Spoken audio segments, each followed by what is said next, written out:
empecemos con un ejercicio. Así que, ejercicio. Entonces, este primer ejercicio, la idea es, vamos a partir de lo más básico. Es decir, vamos a crear curvas a partir de ciertas ecuaciones de funciones. Entonces, por ejemplo, pongamos acá, hallar la representación paramétrica para las siguientes ecuaciones. Entonces vamos a ver varias ecuaciones y vamos a llevarla a curva paramétrica. Entonces, por ejemplo, esto es simplemente para hacer una idea de cómo se pueden crear las curvas y cómo a partir de una ecuación se pueden crear muchas curvas paramétricas. Y obviamente todas me van a expresar la misma información, pero pero matemáticamente al escribirlas son distintas funciones. Entonces, por ejemplo, uno podría partir con algo bien básico, con algo de este estilo. Entonces, por ejemplo, esta ecuación de acá, en este caso sería una elipse. Una elipse, bueno, algo similar en este caso a una circunferencia, pero la diferencia es que este 2 de acá hace que sea una elipse. Entonces, si uno dibujara esta cosa de acá, sería una cosa como así. Bueno, aquí como hay un 1, o sea, como que no hay ningún numerito acá, simplemente uno tomaría esto como un 1. Entonces, esta parte de acá, sabemos que esto sería un 1, esto sería un menos 1. Y como aquí tenemos un 2, significa que, bueno, este 2 de acá significa que es lo mismo que poner, por ejemplo, si yo sacara este 2 de acá y lo pusiera aquí como abajo, como 1 partido en 2. O también lo puedo expresar como 1 partido en raíz de 2 y todo esto al cuadrado. Entonces, si dejo todo esto de esta forma, uno se puede dar cuenta que justamente esta parte de acá va a ser 1 partido en raíz de 2 y esta parte de acá menos 1 partido en raíz de 2. Entonces, si uno hiciera el dibujito, por ejemplo, de esta ecuación, sería justamente una elipse. Bueno, de hecho sería al revés porque, vamos a ir un poquito para atrás, porque justamente el 1 partido en raíz de 2 es menor que 1. Entonces, aquí lo hice, sería como mucho más angosto, sería como una cosa como así. Como 1 partido en raíz de 2 y menos 1 partido en raíz de 2. Entonces, si uno dibujara esta cosa, sería como una cosa como así. Como una especie como de huevo. Entonces, la pregunta es cómo puedo construir una curva paramétrica a partir de esto. Entonces, en general, cuando uno habla de una elipse y por lo tanto también de una circunferencia, uno siempre ocupa coordenadas polares o algo muy similar a coordenadas polares. Es como lo más común cuando uno quiere pasar una ecuación de este estilo a una curva paramétrica. Entonces, aquí lo que uno podría hacer es, por ejemplo, bueno, usualmente cuando uno tiene coordenadas polares, uno dice, bueno, esto va a ser r por coseno de teta. Pero en este caso, nosotros vamos a tener un radio que es variable. Y en el caso de x, sabemos que el radio llega a lo más hasta 1 partido en raíz de 2, justamente por este 2 de acá. Entonces uno podría aquí escribir en vez de r, podría escribir aquí 1 partido en raíz de 2. Porque de esa forma, si uno después reemplaza esto acá, se me va a anular justamente este 2 con esta parte de acá. De hecho, ahí lo vamos a hacer. Y en el caso de y, sabemos que siempre cuando tenemos coordenadas polares, esto lo dejamos como r seno de teta. Y en este caso, como aquí no hay nada, simplemente aquí se puede contar como que hay un 1 al cuadrado, entonces uno puede considerar que TR va a ser 1. Entonces uno simplemente lo deja como 0. Entonces de aquí me nace una curva parametrizada. Entonces a partir de esto, uno puede construir una curva R que va a depender de mi variable, en este caso de mi parámetro teta. Entonces bueno, nosotros sabemos que la primera coordenada va a ser x de teta y la segunda va a ser y de teta. Entonces si yo reemplazo, aquí me va a quedar 1 partido en raíz de 2, coseno de teta y seno de teta. Entonces esta sería una curva parametrizada para justamente mi elipse. Entonces ahora que tengo mi curva, tengo que preocuparme de cuál va a ser el rango que va a tener teta. En qué intervalo se va a mover teta, porque no sé, nosotros quizás queremos que parta desde este puntito y se vaya moviendo así. Entonces ahí nos vamos a tener que preocupar de cómo construir de cómo va a ser el intervalo para teta. O quizás, no sé, pues queremos que parta acá y sea hasta acá.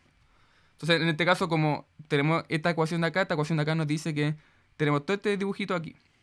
Entonces nosotros podríamos partir acá y de ahí que el teta se vaya moviendo, vaya variando el teta y llegar nuevamente hasta acá. ¿Y cómo logramos eso? Bueno, súper simple. En este caso lo podemos hacer simplemente con hacer variar el teta desde 0 a 2pi. Porque en este caso recordemos que, por ejemplo, si yo aquí dibujo aquí un pequeño segmento, aquí va a tener, por ejemplo, de hecho voy a hacer un poco de zoom. Por ejemplo, si aquí tengo un segmento, esta parte de acá va a ser un ángulo. En este caso este va a ser mi teta. Entonces parto desde el teta igual a 0 y para dar la vuelta tengo que completar los 2pi. Entonces para esta ecuación vamos a poner aquí teta va a ir desde 0 hasta 2pi. Entonces esta sería, como ejemplo, una forma de expresar la parametrización para esta ecuación. De hecho, en términos generales, como le dije, uno puede hacer algo similar cuando tengo una elipse mucho más general que esto. Como ejemplo, si yo aquí me tomara, como ejemplo, esta elipse, esto igual a 1, entonces usualmente la reparametrización que uno suele más ocupar va a ser la siguiente. Va a ser igual a, bueno, en este caso como ejemplo aquí tengo un a al cuadrado. Entonces, para poder hacer desaparecer ese a al cuadrado, uno aquí coloca un a por coseno de teta. Entonces después, por ejemplo, si yo reemplazo toda esta expresión acá, aquí me va a quedar, por ejemplo, a al cuadrado por coseno de teta al cuadrado. Entonces me va a ese con eso. Y aquí voy a hacer lo mismo, por ejemplo, con el i. En este caso voy a ponerle b, porque justamente acá hay un b cuadrado. Entonces pongo aquí b por seno de teta. Entonces después, por ejemplo, si yo reemplazo esta expresión acá, me va a quedar b cuadrado por coseno, o sea, b cuadrado por seno de teta. Entonces me va a ir ese b con ese b. Y lo mismo, por ejemplo, si reemplazo ahora los dos, me va a quedar justamente al cuadrado coseno de teta partido en a cuadrado más b cuadrado por seno de teta partido en b cuadrado. Aquí se me van estos a, se me van estos b y me queda coseno de teta al cuadrado, bueno aquí me falta el cuadrado, más seno de teta al cuadrado. Y sabemos que esto es igual a 1. Así que justamente se satisface la ecuación. Esta ecuación de acá, justamente se satisface. Entonces me sirve esta reparametrización. Esto en términos bien generales. De hecho, por ejemplo, si esto fuera 1 y esta parte de acá fuera 1, simplemente tendría la circunferencia de radio 1. Y en este caso simplemente tendría las coordenadas polares que uno suele ocupar para un radio igual a 1. Entonces, en este caso, por ejemplo, la reparametrización me quedaría como... O sea, la parametrización me quedaría como a coseno de teta, b seno de teta.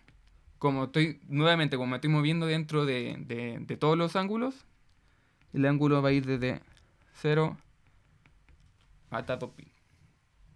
Entonces, esto es como en términos bien generales cuando tengo curvas de este estilo, como elipse o circunferencia.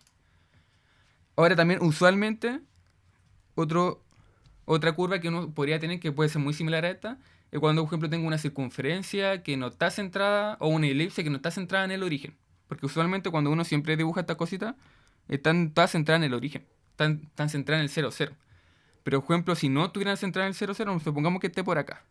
Está centrada, no sé, pone ese puntito ahí, esto aquí un x0 y aquí hay un y0. Entonces no está centrada en el origen y en ese caso uno suele ocupar otra reparametrización.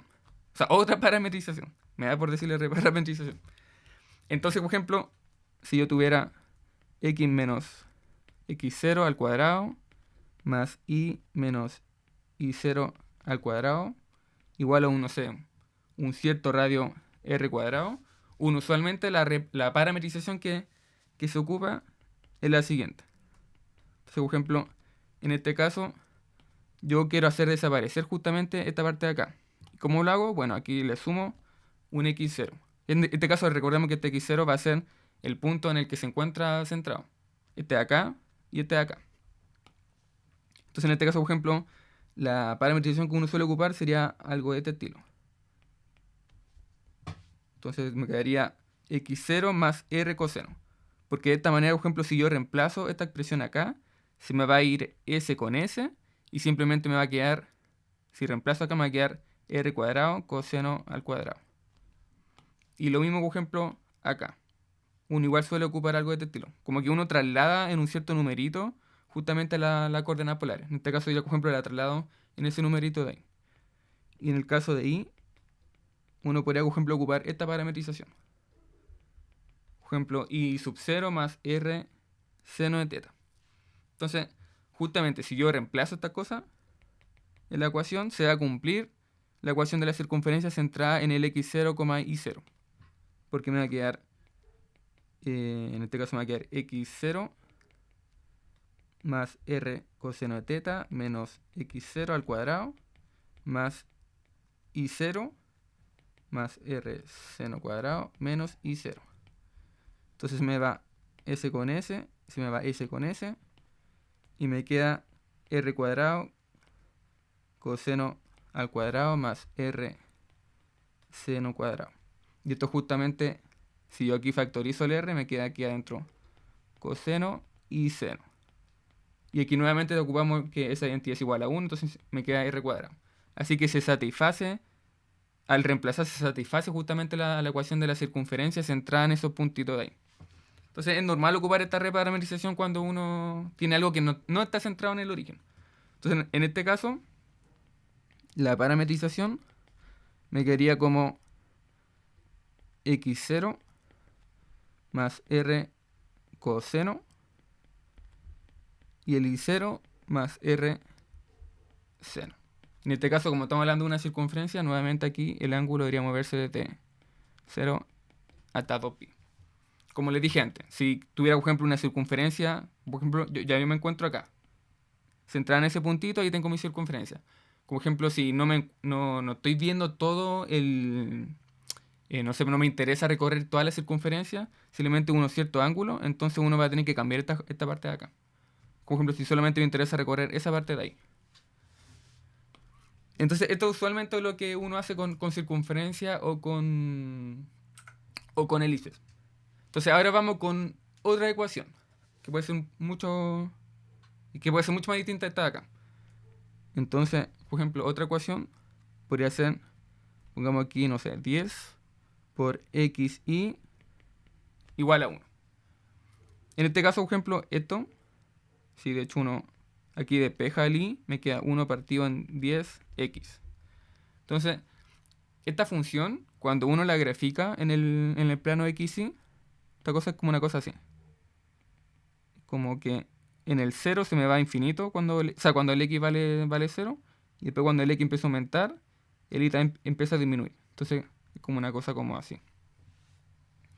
Y en el otro sentido, como ejemplo, si me tomo un x negativo, si tengo un x negativo que está cerca del 0, entonces el y se me va como a menos infinito.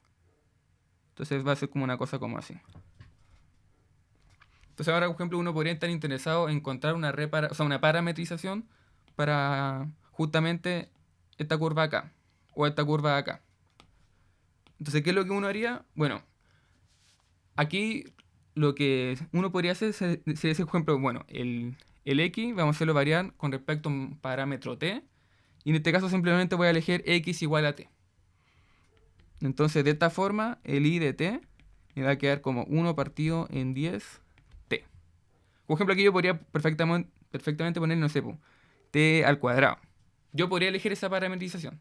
Entonces aquí el y me quedaría como 1 partido en 10 t cuadrado. Pero en este caso vamos a elegirla sin el cuadrado.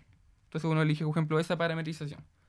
Entonces, en este caso, la parametrización para esta curva va a ser, bueno, sabemos que aquí tenemos x de t, y de t. Así que aquí me quedaría t y aquí me quedaría 1 partido en 10t. Entonces, esta parametrización me sirve para justamente estudiar esta curva acá o esta curva acá.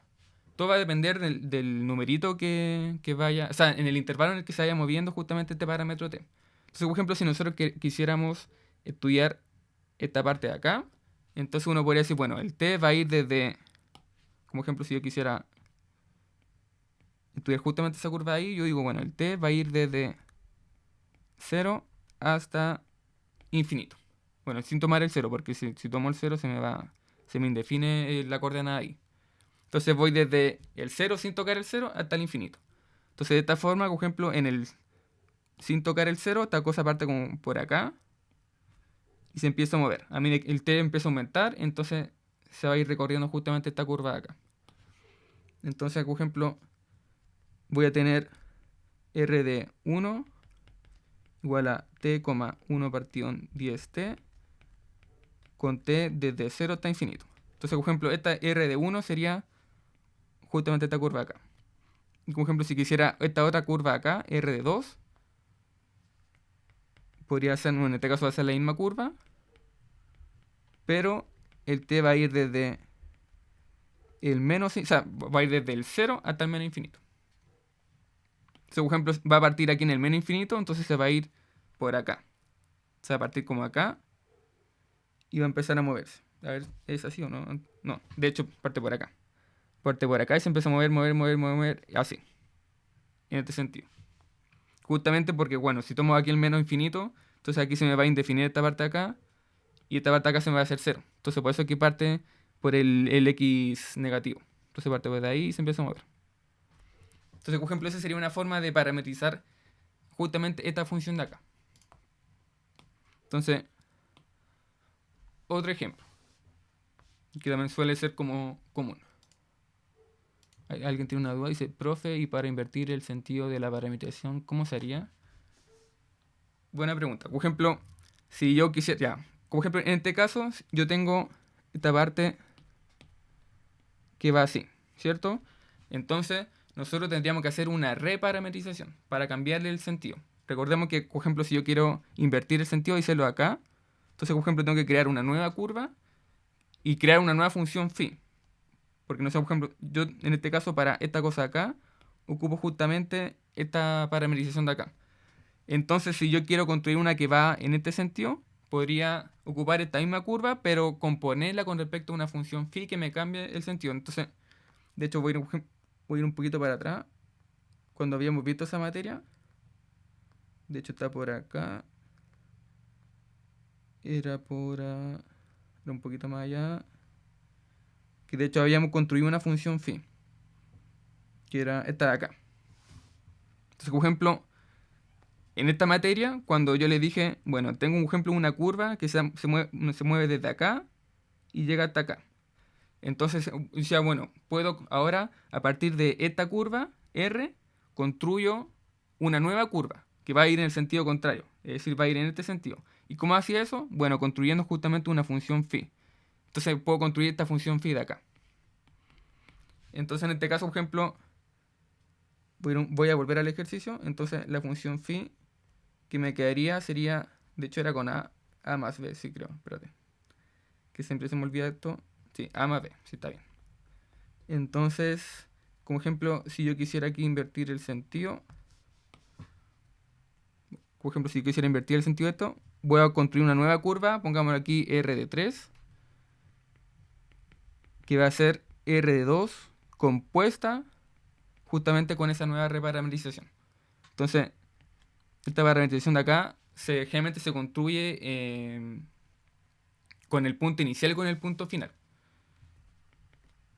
Entonces, en este caso vamos a tomarnos, si se fijan en la parametrización que mostramos recién en el phi, tenía un menos t.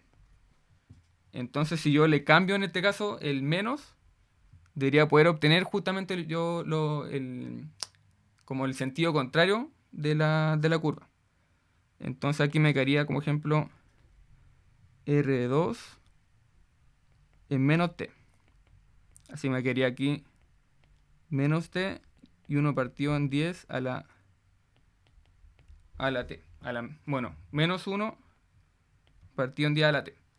Y esta curva acá, si me tomo t desde 0 hasta infinito, debería hacerme el sentido contrario. En este caso, por ejemplo, si me tomo t igual a 0, partiría acá. Por ejemplo, si me tomo este de acá, t sería 0, t sería infinito. Bueno, menos infinito, por el menos de ahí. Entonces partiría acá. Y sería el sentido contrario. Porque de hecho, por ejemplo, si me voy después a infinito, esta acá se me hace 0 y esta acá se me hace menos infinito. Es decir, se me va justamente para allá. Entonces, usualmente cuando uno quiere cambiar el sentido, hace cosas como esta. Uno tiene que crearse una nueva función phi y componer la reparametrización, la parametrización antigua y crearse una nueva función, una reparametrización, que vaya en el sentido contrario. Entonces, usualmente, si quiere uno cambiar el sentido, hace esto. Ocupa esa función de ahí. Entonces, no sé si quedó más o menos claro. ¿Sí? ¿No? ¿Sí me puede confirmar? Sí, sí, Sí. me queda más claro. Eso. Ya, bacán. Entonces, ahora veamos otro ejemplo de curva. Entonces, podría, por ejemplo, tomarme... ¿Qué número aquí elegir? 3. Entonces, pongamos aquí 4. Entonces, por ejemplo, aquí podría tomarme esa curva de ahí. Esta ecuación de acá me habla de una función hiperbólica. Entonces, si uno graficara esta cosa de acá, sería algo como de este estilo. Como algo así. Entonces, por ejemplo, uno quizá va a querer estudiar justamente esta curva de acá o esta curva de acá. Entonces, usualmente cuando uno tiene ecuaciones hiperbólicas que me generan justamente curvas hiperbólicas, uno suele ocupar lo que se llama los cosenos hiperbólicos o los senos hiperbólicos. Entonces, existen los cosenos hiperbólicos, pongamos aquí que depende de un parámetro t y un seno hiperbólico. Generalmente la definición del coseno hiperbólico, entonces por ejemplo el coseno hiperbólico, se suele ocupar siempre el exponencial de t más menos el exponencial de menos t, partido en 2. Y la del seno hiperbólico se suele ocupar el exponencial de t menos el exponencial de t partido en 2. Esas son obviamente las dos expresiones que tienen para el seno hiperbólico y coseno hiperbólico. Entonces, generalmente cuando uno tiene algo de este estilo, es muy similar a coordenadas polares, pero la única diferencia es que ahora uno ocupa los cosenos hiperbólicos y los senos hiperbólicos. Entonces, la parametrización que uno elige, en este caso, va a ser, por ejemplo, yo quiero que 3 salga de acá, entonces voy a poner aquí 1 partido en raíz de 3. Y pongo aquí coseno hiperbólico de t. Y en el caso de i, bueno, en este caso aquí no hay ningún numerito. Entonces uno puede tomar como ejemplo que esto está partido aquí en 1. Entonces aquí me quedaría simplemente, en vez de poner 1 por seno hiperbólico, simplemente pongo seno hiperbólico de t. Entonces de esta forma, la curva que me construyo para curvas que son hiperbólicas son cosas de este estilo. Entonces aquí me quedaría 1 partido en raíz de 3, coseno hiperbólico de t, y aquí me quedaría seno hiperbólico de t. Y, de hecho, si uno quisiera, en este caso, ver si se comprueba esta ecuación acá, uno puede hacerlo. Entonces, por ejemplo, aquí uno reemplaza el x acá. Se me quedaría 3 por 1 partido en 3, coseno hiperbólico al cuadrado, menos seno hiperbólico al cuadrado. Entonces me van esos 3 de ahí. Y aquí simplemente me quedaría coseno al cuadrado, coseno hiperbólico al cuadrado menos seno hiperbólico al cuadrado. Y en este caso, esta es como una identidad muy similar a la de coordenadas polares, solamente que tiene aquí un menos. Entonces en este caso, esto me queda igual a 1. Y como también es muy, muy clásica esta ecuación esta como una identidad de función trigonométrica hiperbólica. Entonces usualmente uno ocupa funciones como esa. Otro ejemplo, y con él terminamos y empezamos otro ejercicio. Sería, por ejemplo, no sé, una función cualquiera que tenga, por ejemplo, y igual a coseno de 2x. Entonces uno dice, bueno, aquí qué cosa podría construir. ¿Cómo podría construir el x y el t? Entonces aquí nuevamente, al igual que en el ejercicio... ¿Cuál era el ejercicio? Aquí yo puse 4, este era 5. Entonces, por ejemplo, al igual que el ejercicio... No es el 4, el ejercicio 3 creo que era. Por ejemplo, sí. Por ejemplo, en el ejercicio 3 yo me tomé x igual a t. Aquí yo podría hacer exactamente lo mismo. Como no llegaría a aplicar, por ejemplo, coordenadas polares o otro tipo de coordenadas, simplemente digo, bueno, x va a ser igual a t. Entonces significa que el i va a ser igual a coseno de 2t. De esta forma, la curva que me estoy creando va a ser t y coseno de 2t. Entonces, bueno, aquí depende también dónde queremos partir y dónde queremos terminar. Entonces, por ejemplo, si uno quisiera graficar justamente esta cosa acá, nosotros sabemos que la forma de un coseno es una cosa como así. Entonces, en este caso, justamente esa curva sería algo así. Entonces, uno parte acá y después baja, después uno sube, después uno baja y así. Supongamos que justamente quiero obtener la curva que va desde este puntito, por ejemplo, hasta este otro puntito. Entonces, por ejemplo, este puntito acá se alcanza en x igual a 0. Este puntito acá se alcanza en x igual a pi medio. Este acá se alcanza en pi. Este de acá se alcanza en... no, este se alcanza en 3 pi medio. Y este acá se alcanza en 2 pi. Entonces, fíjense que en este caso, por ejemplo, tengo un 2x. Entonces, usualmente, por ejemplo, si yo reemplazo aquí pongamos, si yo reemplazo aquí coseno de, por decir algo, 2 pi medio, entonces se me cambia y me queda coseno de pi. Esto sería, por ejemplo, menos 1. Entonces para pi medio ya alcanza el menos 1. Entonces en este caso, para este ejercicio, aquí cambia esto y me queda como, por ejemplo, en este caso me quedaría aquí en pi medio. Y esta parte de acá ya sería mucho antes. Esta parte de acá sería en pi cuarto. Esta parte de acá sería en pi. Y esta parte de acá sería en 3 pi medio. Creo que está bien, sí, está bien. Entonces, por ejemplo, uno quisiera partir, por ejemplo, desde acá hasta acá. Entonces, en este caso, por ejemplo, el parámetro t debería tomármelo desde el 0 hasta el 3 pi medio. Porque claro, se me van los 3. No, de hecho, a ver, quiero ver si todo está bien. Entonces aquí me quedaría pi medio. Creo que está bien. Sí, creo que está bien. Por ejemplo, esa sería una forma de expresarlo. Por ejemplo, si quisiera desde este punto a este otro punto acá.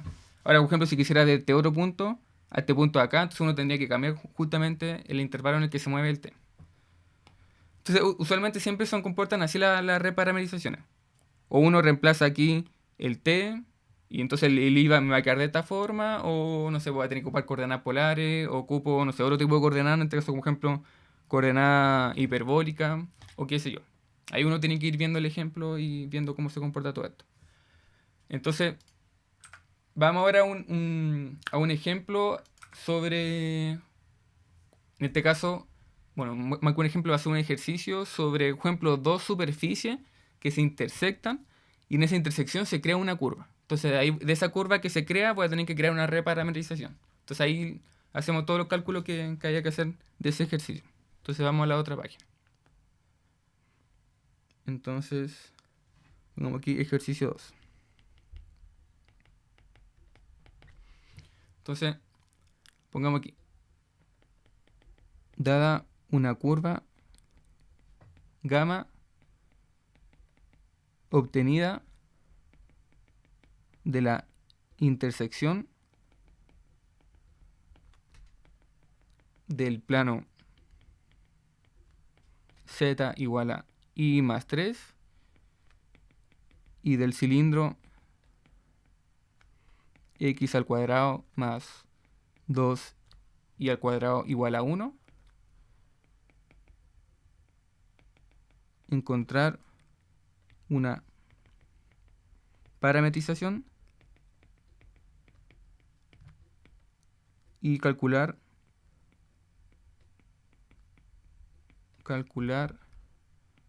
los vectores, en este caso el vector tangente, el vector normal, el vector binormal y los planos que generan dichos vectores. Entonces, en este caso voy a tener, en este ejemplo, Bueno, en este ejercicio voy a tener dos superficies. Voy a tener un plano y voy a tener aquí un cilindro. Entonces estas dos superficies se van a intersectar. Entonces, si uno hiciera, por ejemplo, aquí un dibujito, esto en 3 dimensiones, me quedaría algo así. Entonces, por ejemplo, este plano acá sería una cosa así. Sería como una cosa así, un plano que se mueve en todo ese sentido. Bueno, aquí está como bien feo dibujado. Sería como para allá, para allá.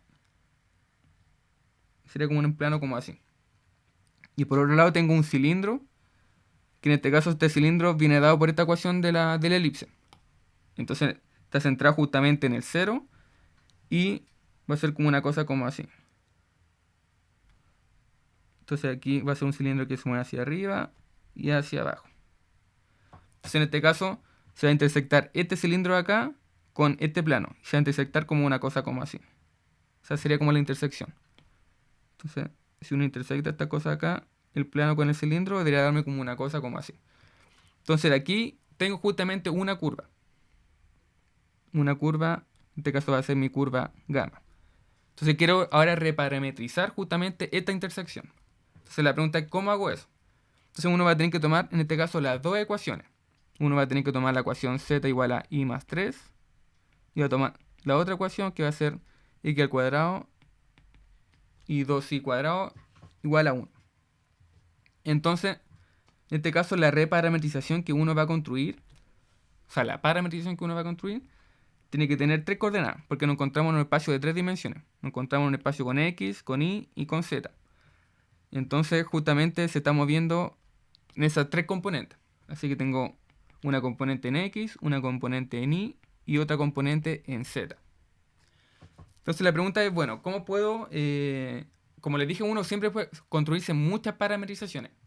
Entonces, en este caso, fíjense que esta parte acá, con este cilindro, tengo justamente, puedo ocupar algo que ya hemos visto antes, que en este caso podría ser como coordenadas polares, pero coordenadas polares un poco modificadas justamente para sacar, por ejemplo, C2 de ahí.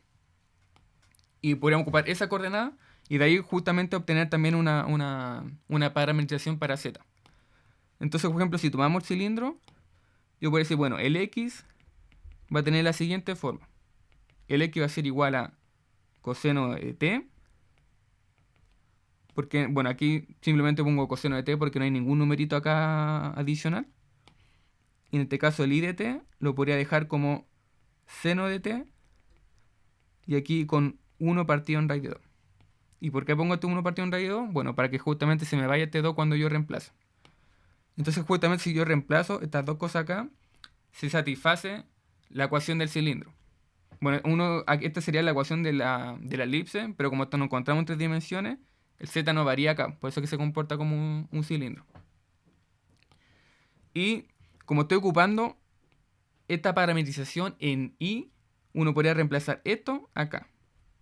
Así que de esta forma, el z me va a quedar como 1 partido en raíz de 2 seno de t más 3. Entonces podría ocupar esa parametrización de ahí. De esta forma,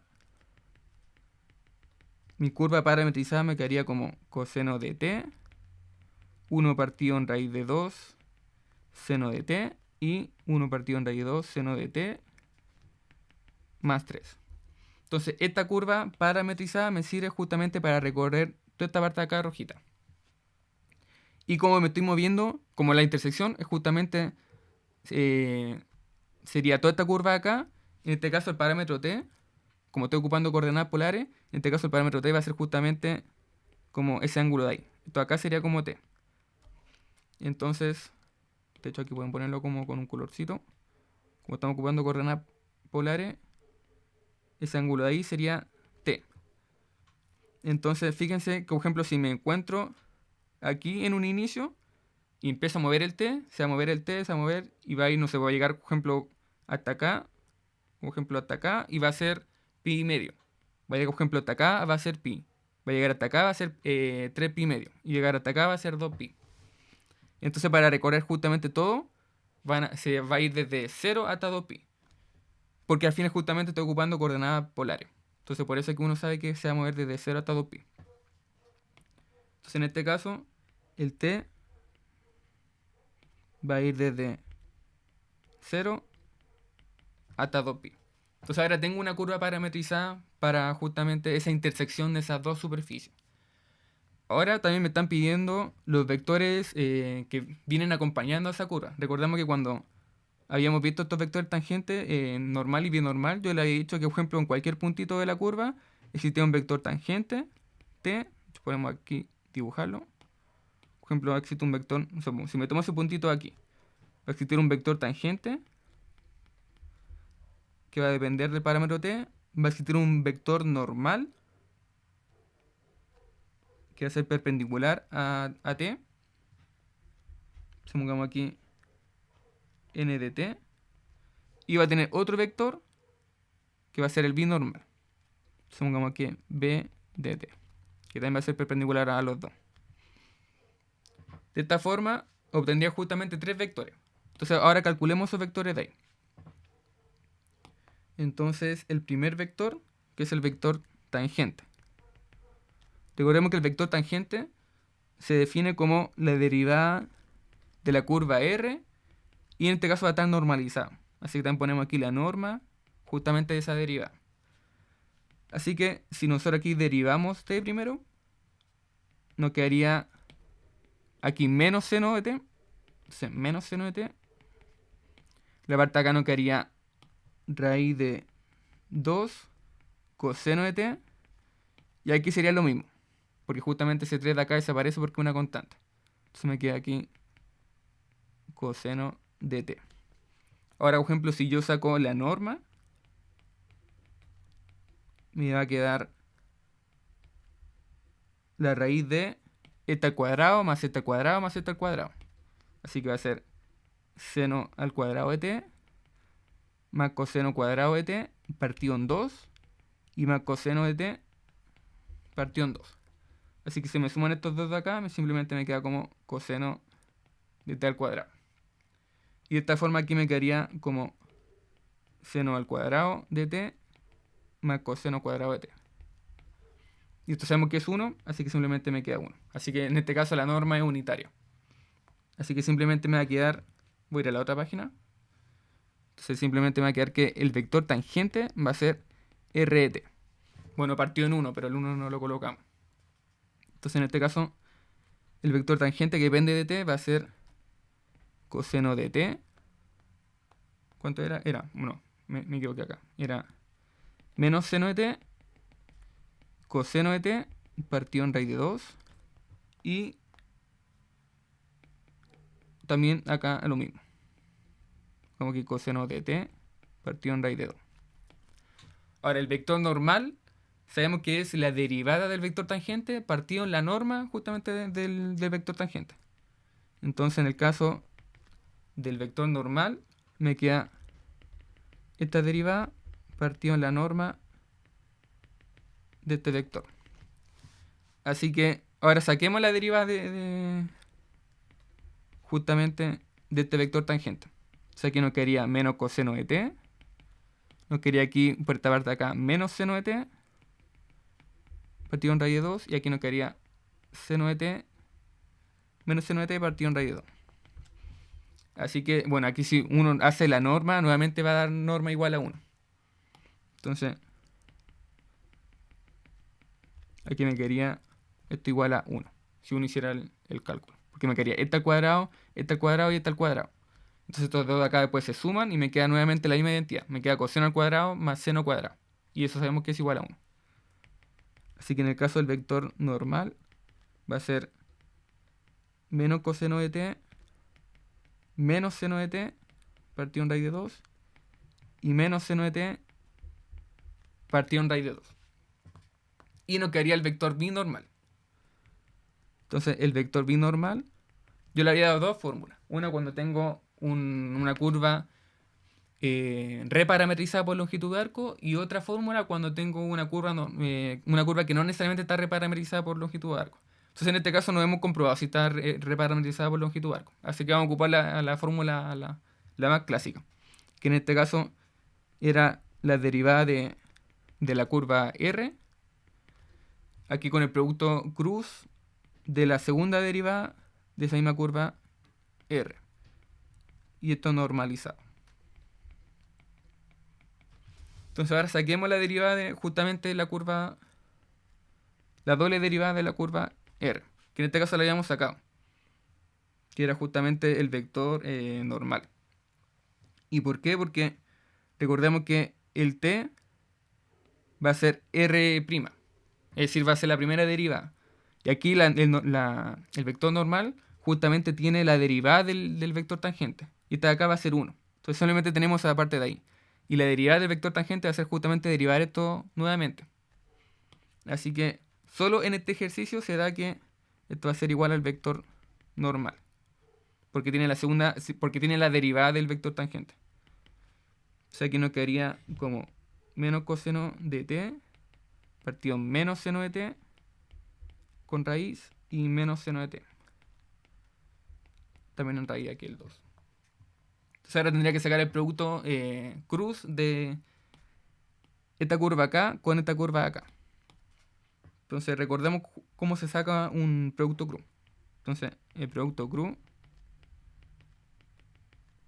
de estas dos cosas era el determinante de, ponemos aquí I, J, K, que esto representan como las 3 dimensiones. De hecho, el I sería para el eje X, el J sería para el eje Y y el K sería para el eje Z. En este caso, la segunda fila debería ir la componente de este vector. Entonces las componentes de ese vector son, aquí están, esta parte de acá. Suponemos copiar, pegar. Entonces, esta parte de acá, bueno, aquí se me van estas comas acá. Esta sería para esta parte de acá. Esta parte sería para esta parte de acá. Y esta parte, bueno, la tercera fila corresponde justamente a la segunda derivada. Entonces escribimos toda esta cosa acá y la pegamos acá. Entonces, bueno, aquí saco los paréntesis, saco las comas. Pongo un poquito más acá, más centradito. Entonces ahora tenemos que sacar este determinante. Entonces ahora hay que recordar cómo se calcula este determinante. Entonces, aquí nos van a dar este producto cruz, siempre nos da otro vector. Entonces voy a tener en este caso como estos dos vectores tienen 3 componentes, nos va a dar un vector de 3 componentes. Entonces va a ser algo, algo, algo. Entonces obtengamos la primera componente. Entonces la primera componente se obtiene de la siguiente forma. En este caso uno va a olvidarse de esta parte de acá y de esta parte de acá. Entonces uno simplemente hace el producto de esto por esto menos el producto de esto por esto.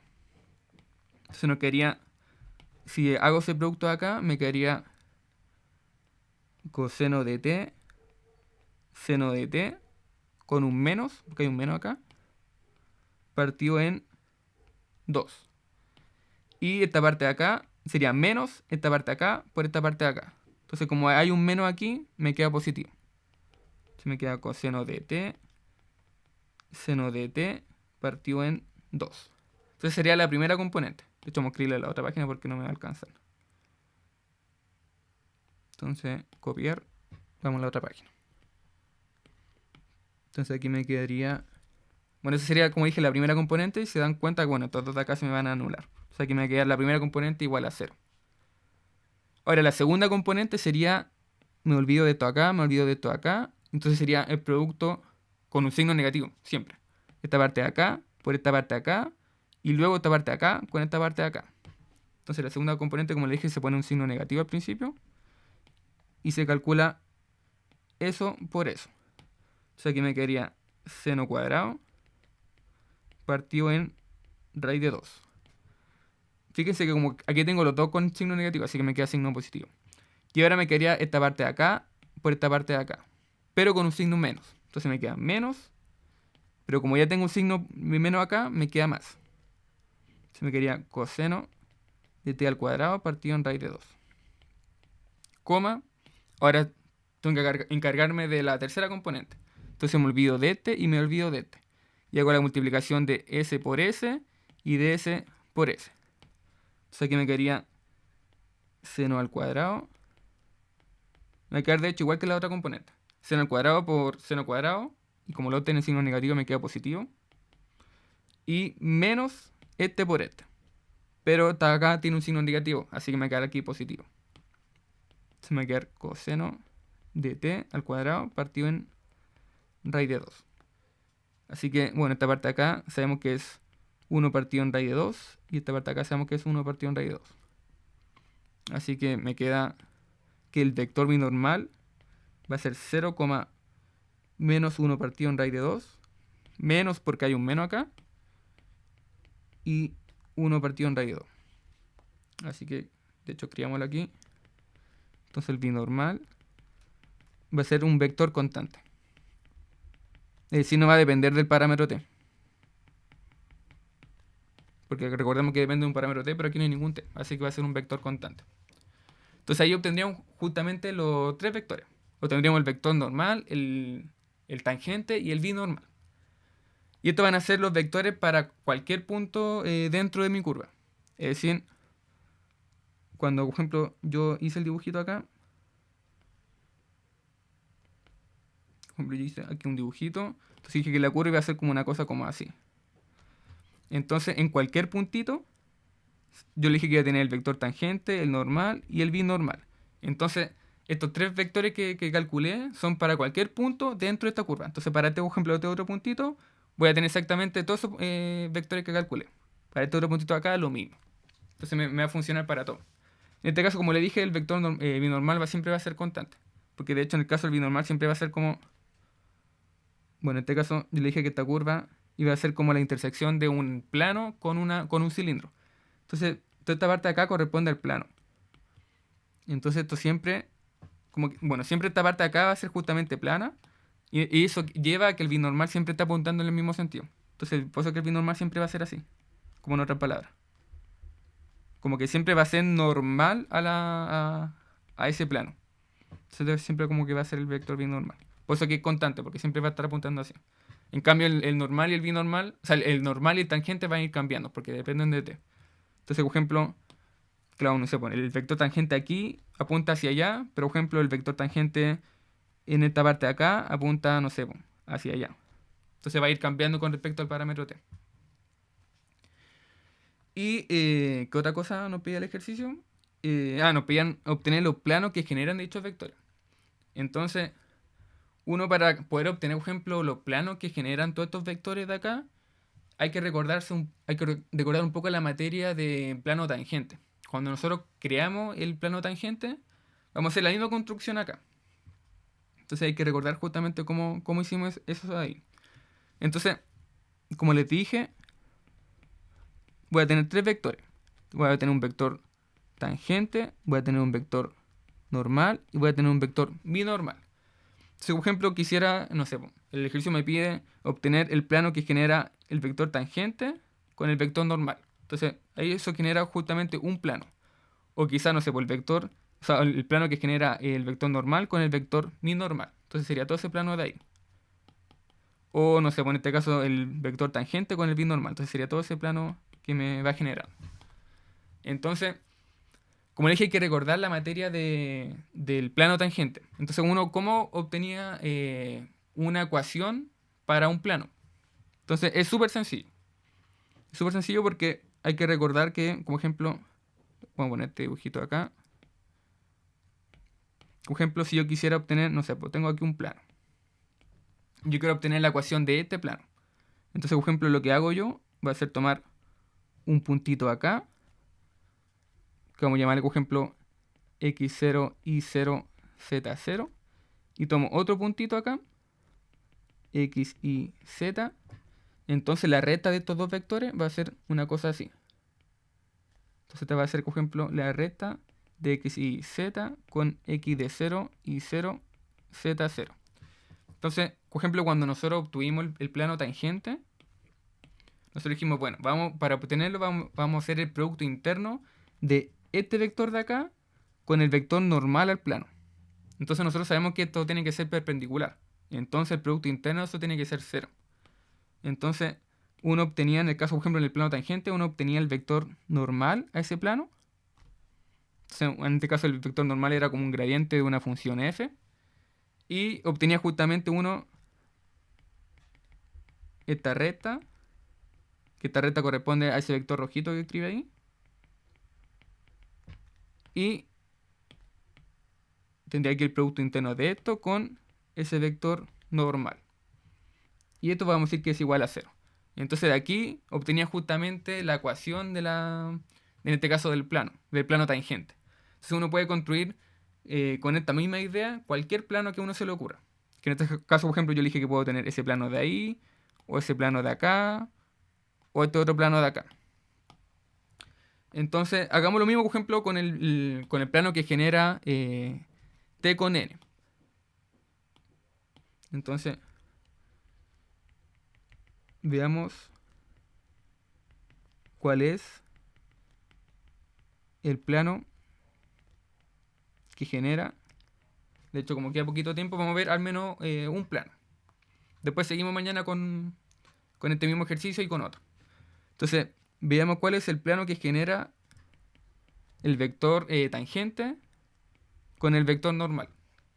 Entonces, nosotros, como yo les dije, vamos a tener aquí el vector tangente y vamos a tener el vector normal.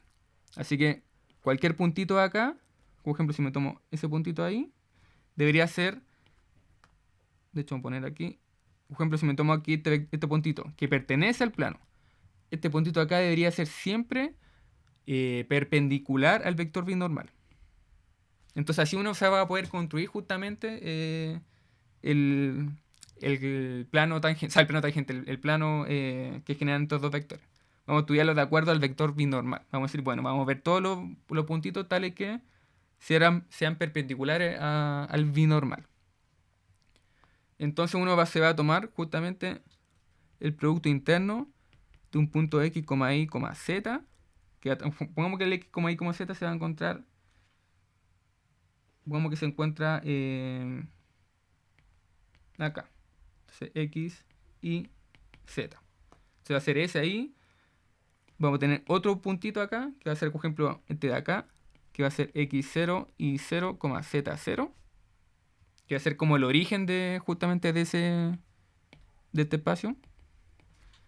Entonces me va a tener aquí la recta de x y z menos x0 y 0 z0. Y vamos a estudiar justamente esto con respecto al vector binormal. Vamos a decir que esto tiene que ser igual a 0. Entonces aquí tendría justamente la ecuación del plano, de este plano de acá. Así que si yo reemplazo ahora, bueno, en este caso deberíamos hacer esto con respecto a algún puntito. De hecho, bueno, aquí se me olvidó escribirlo en el enunciado, que estos planos tienen que ser con respecto a un puntito. Entonces aquí, de hecho aquí estoy leyendo el enunciado y salía que era con respecto, aquí con respecto al punto menos 1, 0, no lo leo muy bien, era 1, 0, 1, 0, 1. Sí, creo que era así. Entonces, ¿dónde estoy? Estoy acá. Entonces ahora tendría que reemplazar ese puntito acá, porque nos encontramos justamente en ese puntito de ahí.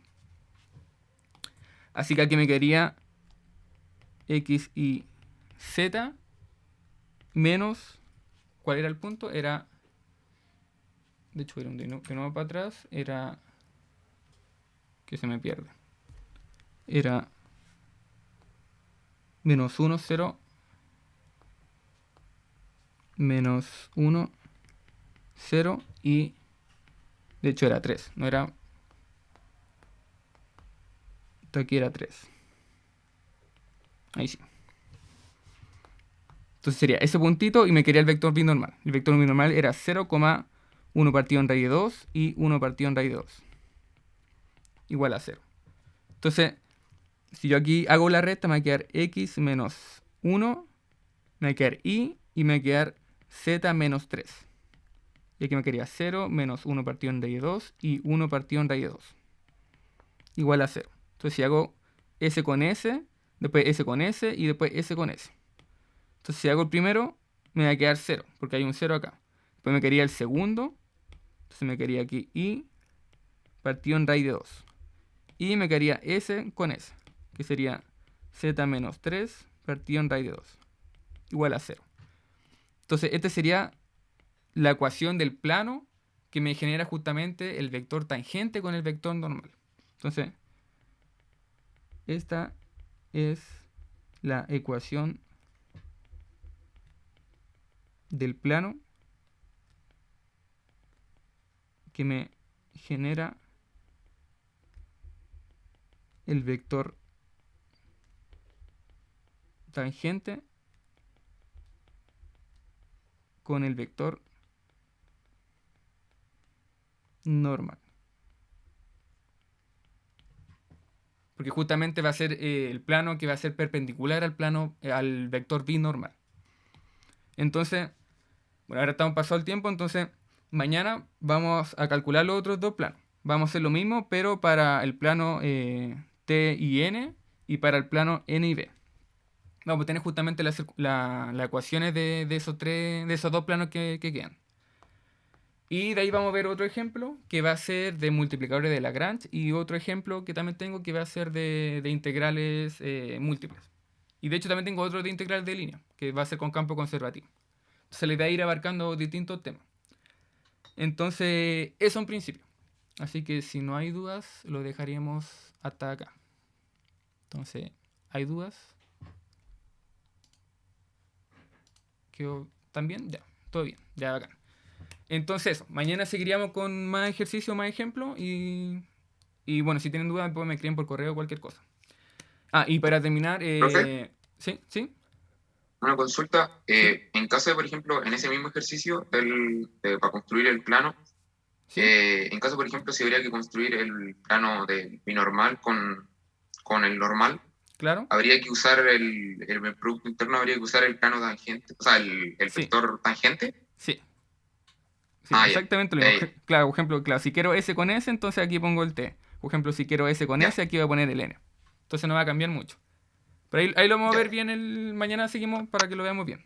Porque de hecho, Dale, ay, profe. claro, por ejemplo, en ese otro caso, aquí vamos a tener que reemplazarlo en un cierto T. Pues por ahí vamos a verlo bien todo eso mañana, al principio de la clase. Pero sí, está ahí bien. Así que, si no hay más dudas, lo dejaríamos hasta acá. Que estén bien, cuídense y nos estamos viendo mañana. Así que, chao, chao.